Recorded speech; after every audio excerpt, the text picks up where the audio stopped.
Well, folks, I think we're living in the most dangerous stock market I've ever seen in my 14 years of being in the stock market. This stock market is extremely dangerous. And in today's video, it's going to be one of the most important videos I've recorded in quite a while. I want to go into detail on why this market is so dangerous right now and where the danger truly is in this market, which I think is very, very important to understand. Like, if the market's dangerous, where's that actual danger? Who's it to into the market? And I want to explain that in detail. Hope you guys enjoy this. As always, I'll ask in return is that you smash that subscribe button if you're not already subscribed to the channel, okay?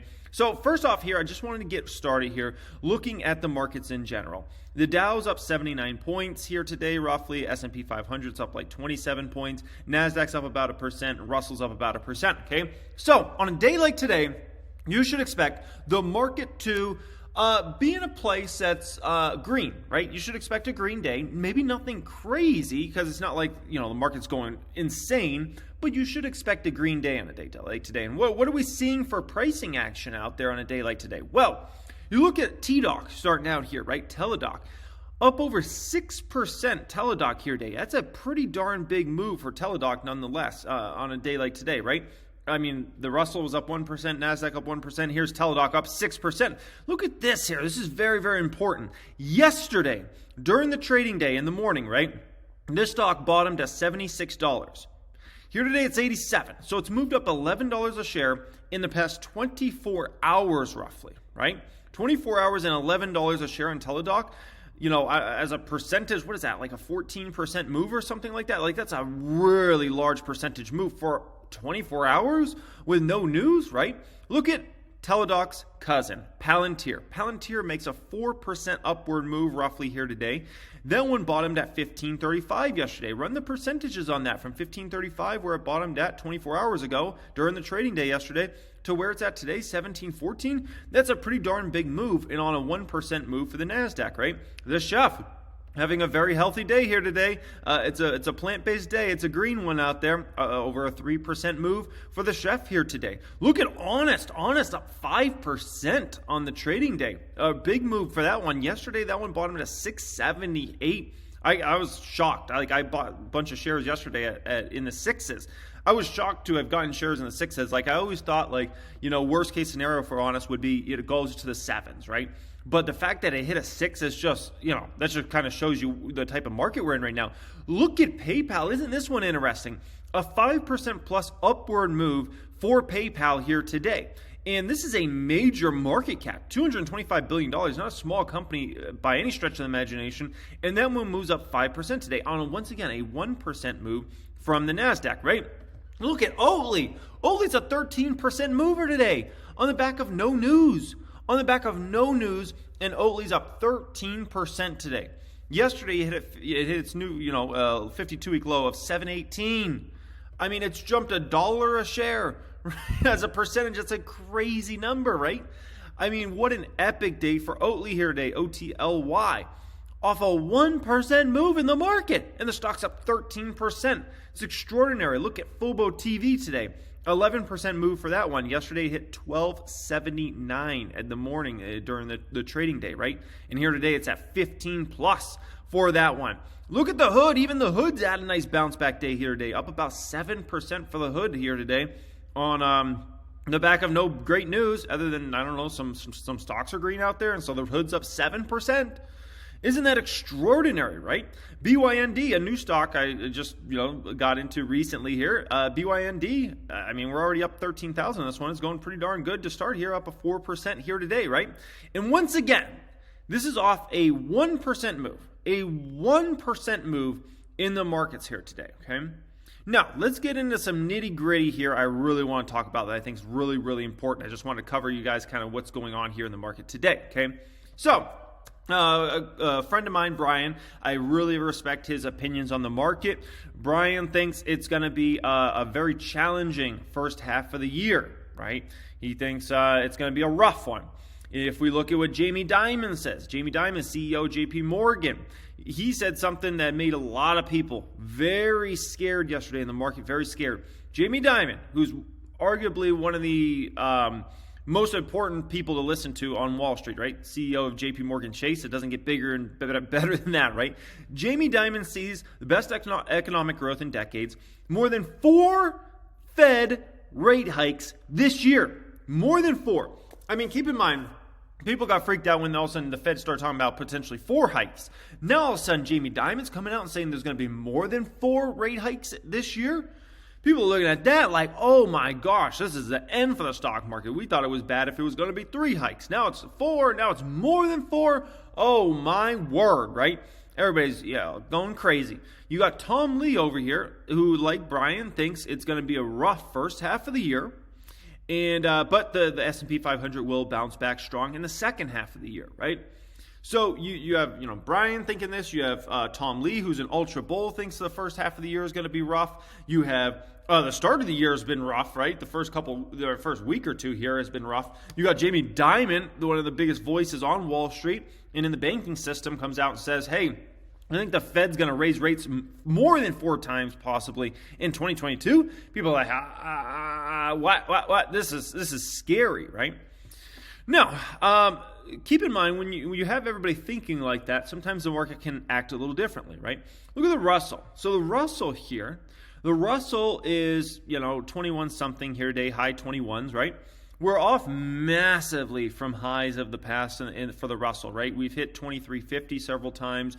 Obviously, we were well over 2400 just a couple months ago. And then we just had this massive move down in Russell. Obviously, small cap stocks got devastated. And if you're in any small cap stocks, you've experienced this firsthand. It's been rough, right? That's not a fun ride to go on. I mean, that's just... when you look at that chart, it almost looks like a straight down crash. I mean, that's just awful, right? And so keep this in mind. The Russell's basically done nothing for a year, and we're significantly off highs previously reached in the Russell, right? Meanwhile, you have shorts that have basically gone all in shorting a lot of these stocks, right? We've seen the short interest on so many of these stocks, and they're shorted to the max. And look at a day like today, right? This is the most shorted list you can find out there. And once again, off a 1% move, look at the amount of stocks that are up like 7%, 3%, 4%, 8%, 11%, right? 5%, 3%, 4%. Like, it's amazing how many stocks are making these outsized moves off a 1% move. And the shorts are max shorting these stocks. I mean, look at the floats. I mean, a lot of these stocks are 30, 40, 50, some 60% plus shorted as far as the float goes. Like, these are some insane numbers, right? Some of these companies definitely deserve to be on this list. Some of those companies arguably don't deserve to be on that list, right? So let's recap some of this, right? You have 2/3 plus of NASDAQ stocks in a bear market as of yesterday. The experts expect a bad first half of the year for the markets. The Fed and Jamie Dimon have prepared the market for 4 or more rate hikes in 2022. Small caps are trading around the cheapest. The last time the small caps traded for this cheap on a forward P basis for a sustained amount of time was back in 2011, right? 2011 was the last time the market traded this cheap for small caps for any sustained amount of time. 2011, that was 11 years ago. And yeah, it hurts me to say that, man. 2011 was really 11 years ago? Yeah, it was, okay? 11 years ago. Shorts are maxed. Holiday sales were booming. When you see what the holiday sales were, usually you can kind of get an idea of like, if you're ever worried about the economy, look at holiday sales. If you see weak holiday sales, you kind of got to be a little fearful. If you see strong holiday sales, usually a pretty bullish indicator. Holiday sales were booming. And the economy is going to be reopened in 3 to 6 months, in my opinion, in a full manner, right? Because if you just look at how many people are getting Rona right now, like 1.5 million yesterday, basically everybody's going to gotten that crap over the next month. And then by the time February hits, numbers are going to start going down like this. Wait to see the charts of Rona.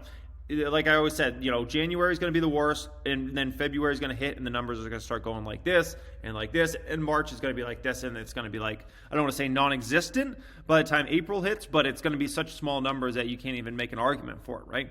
And so when you look at this here, you got to ask yourself, where's the risk in the market? Who's the risk to in the market, right? Because are things really that great? If 2/3 plus of NASDAQ stocks are in bear market as of yesterday, do I have much to fear as a long in the market? Well, the way I look at it, not really. I'm much more fearful if we're in a massive bull market where all stocks are going crazy. But the truth is, The majority of stocks are in bear market right now. We can't call it a bear market because the entire index hasn't pulled down, because of a few of the biggest companies have been holding the whole thing together. They've been holding the roof up, right? So, but factually, the majority of stocks are in a bear market right now, or have basically experienced a crash, right? When all the experts are expecting a bad first half of the year, that makes me think, okay, I'm actually a little more bullish in a scenario like that, right? Because if everybody has an expectation in the stock market of certain things are going to be certain ways, I've seen it time and time again where that certain thing doesn't happen, right?